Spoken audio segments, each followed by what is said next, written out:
लेकिन आपका एक्सपोर्टर या आपका इंडस्ट्रियलिस्ट तो चीख रहा है, रो रहा है, चाहे वो टैक्सेस की मामलात हूं, एनर्जी की। तुर्की को बड़ा गुस्सा है इंडिया के ऊपर। प्रोडक्ट पे 0% टैक्स है, 0% टैरिफ है, किसी पे 10% टैरिफ है, तो तुर्की को भी वो मानना होगा। क्यों? क्योंकि तुर्की कस्टम यूनियन का मेंबर है। हमारी तरफ देखिए, इस पूरे अब हमारे अपने रीजन में हम बांग्लादेश का मुकाबला नहीं कर सकते हैं, हम भारत का नहीं कर सकते हैं। अब तो मेरे ख्याल में हम और भी बर्मा वगैरह से भी हम लागत के मामले में। In India signing this massive trade deal, does that threaten America, that some of these countries are moving ahead with free trade without us?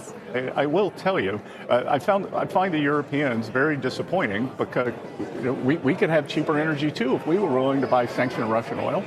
कि जो यूरोप और भारत का मुआहदा हुआ है और उनका जो डील हुई है, इस हवाले से जो खबरें आ रही हैं वो तो ये आ रही हैं कि अमेरिका बहुत नाराज है और सदर ट्रंप जो है वो इतने नाराज हैं कि वो यूरोप पर भी इसका टैरिफ लगा सकते हैं। लेकिन इस पूरे एफटीए में जो सच में पानी पी पी के रो रहा है वो है तुर्की। जी हाँ, तुर्की अगर आप देखें तो वो रियल पेन में है। कारण है, इस एफटीए के बाद इंडिया का सामान तुर्की में फ्लड करने वाला है, लेकिन बदले में तुर्की को भारत का मार्केट नहीं मिलने वाला। ये डील साइन करके इंडिया और यूरोपियन यूनियन ने पाकिस्तान की टेक्सटाइल जो है ऑलरेडी काफी उसको चैलेंज का सामना है, क्योंकि $9 अरब की हमारी बरामदात खतरे में, 1 करोड़ नौकरियां खतरे में। पहले ही वो कह रहे थे कि इंडस्ट्री बंद हो रही है, मगर ईयू से अगर इंडिया के बराबर आ जाता है तो उसके कंपेटिटिव होना एक बहुत चैलेंजिंग हो जाएगा। तो फौरी तौर पर क्या करेगी हुकूमत? आज क्या कोई फैसला हुआ है या अभी सर जोड़कर बैठेंगे फिर बात होगी? देखें, लेकिन उसके साथ साथ जब पाकिस्तान अगर थोड़ा सा भी यूरोपियन यूनियन के लिए कुछ ऐसे सॉफ्ट कॉर्नर पैदा करेगा तो अमेरिका की तरफ से धमकी आएगी, बिकॉज आपने टोटली अमेरिका के साथ अलाइन कर लिया। अब आपके पास चॉइस नहीं बची है। तुर्की के प्रोडक्ट्स अगर इंडिया में आएंगे तो इंडिया को वो चीज माननी जरूरी नहीं है, क्योंकि हम कस्टम यूनियन का हिस्सा नहीं है।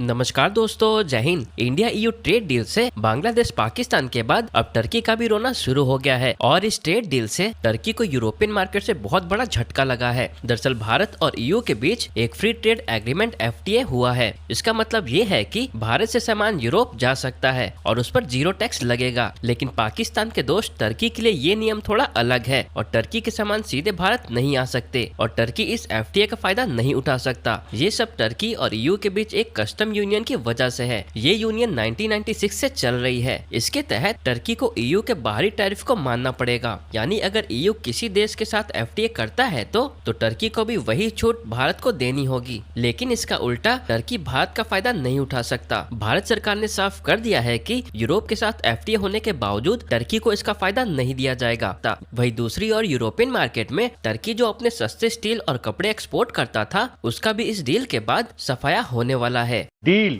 यूरोपियन यूनियन की और इंडिया की अब बहुत बड़ी मंडी है, 2 बिलियन लोगों की मंडी है। क्या हम भी कोई शेयर इसमें क्लेम कर सकते हैं? आपको याद भी होगा, आपके साथ ही हमने स्टोरी की थी, ये मैं रिलेटेड है इससे करप्शन के।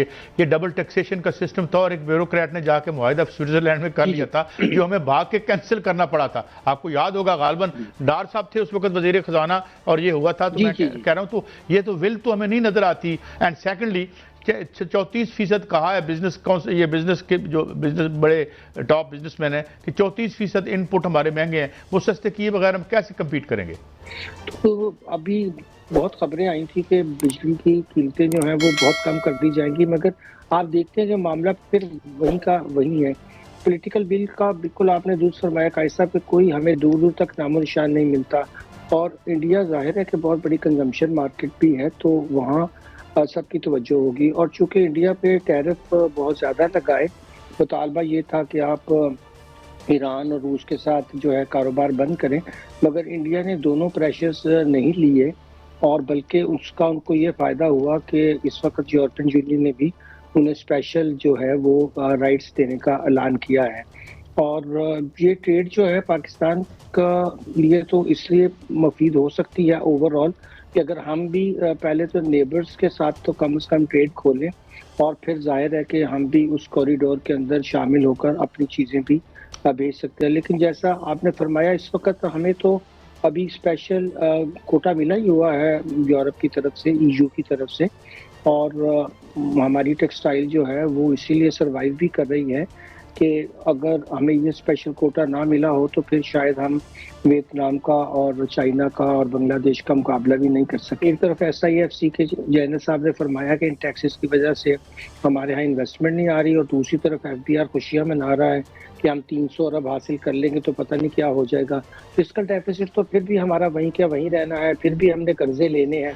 कि जो यूरोप और भारत का मुआहदा हुआ है और वो उनका जो डील हुई है, इस हवाले से जो खबरें आ रही हैं वो तो ये आ रही हैं कि अमेरिका बहुत नाराज है और सदर ट्रंप जो है वो इतने नाराज हैं कि वो यूरोप पर भी इसका टैरिफ लगा सकते हैं, इंडिया पर भी लगा सकते हैं, और 11 अरब डॉलर के जो वहां पर अमेरिका के अंदर जो टेक्सटाइल और गारमेंट्स के जो जितने ऑर्डर्स हैं वो पाकिस्तान को मिल सकते हैं। ट्रंप की नाराजगी है इंडिया के साथ और यूरोप के साथ, ये भी हमें अपॉर्चुनिटी मिल सकती है। हमें जो काम करना है सर, क्या हमें बिजली सस्ती कर देनी चाहिए? देखिए, टैरिफ ज्यादा लगने की वजह से भारत पे हमारी तो फिर भी एक्सपोर्ट कम हुई है, उनकी तो फिर भी बढ़ी है, तो इससे ये पता चलता है कि वो उनकी कंपेटिटिवनेस हमसे ज्यादा है।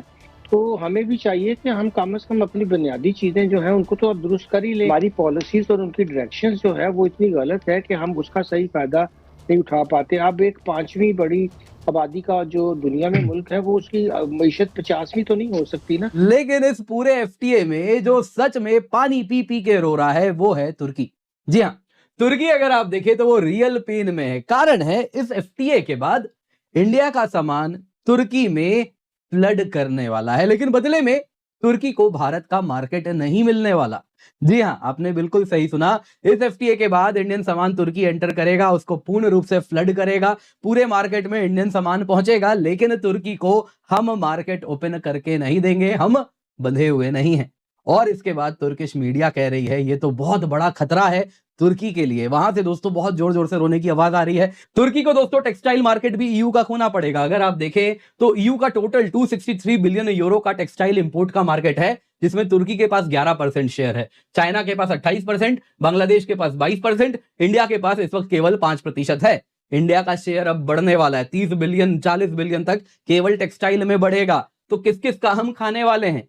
बांग्लादेश का खाएंगे, थोड़ा पाकिस्तान का खाएंगे और तुर्की का भी खाने वाले हैं। तो तुर्की दोस्तों न केवल अपने मार्केट में इंडियन गुड्स को देखेगा फ्लड होते हुए, बल्कि वो यूरोपियन मार्केट जहां तुर्की सामान एक्सपोर्ट करता था उसमें भी आप देखेंगे इंडियन सामान उसे फ्लड कर रहा है। यानी तुर्की के लिए डबल नुकसान हो रहा है। तुर्की दोस्तों EU market steel and metals में खोएगा। यहाँ पे 22% टैरिफ हमारे स्टील्स पे लग रहा था, वो घट के 0% हो जाएगा। मत भूलिए, जहां तक बात है स्टील की, तो तुर्की का one of the biggest producer है स्टील का उस पूरे रीजन में, यूरोप में हर जगह वही स्टील भी सप्लाई करता है। तो हम 22% स्टील में टैरिफ सहते हुए भी अपने सामान को यूरोप पहुंचा रहे थे, तो अब 0% पे क्या करेंगे आप सोच ही सकते हैं। ऑटोमोटिव एंड मशीनरी दोस्तों, तुर्की का इन टोटल 25+ बिलियन है EU को एक्सपोर्ट्स ऑटोमोटिव कंपोनेंट्स का।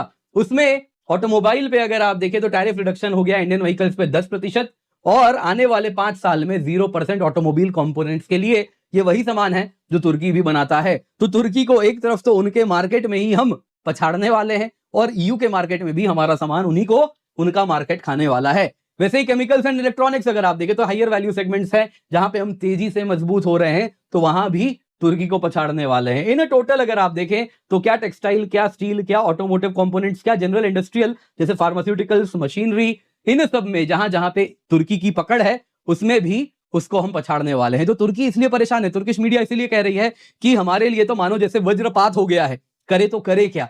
तो बहुत बड़ी समस्या उनके लिए हो रही है। तो फिलहाल तुर्की को यही कहेंगे, सब संगति का असर है। संगति ठीक रखते तो बचपन में कहा था ना आपको, संगति ठीक रखिए सब कुछ सही हो जाएगा। तो कुछ वैसा ही इनके साथ घूमेंगे तो वही वाला हश्र होना तय है। तो अभी भी समय है, कुछ सुधार ले आए, वरना अपने जैसा आपको ये बना के छोड़ेंगे।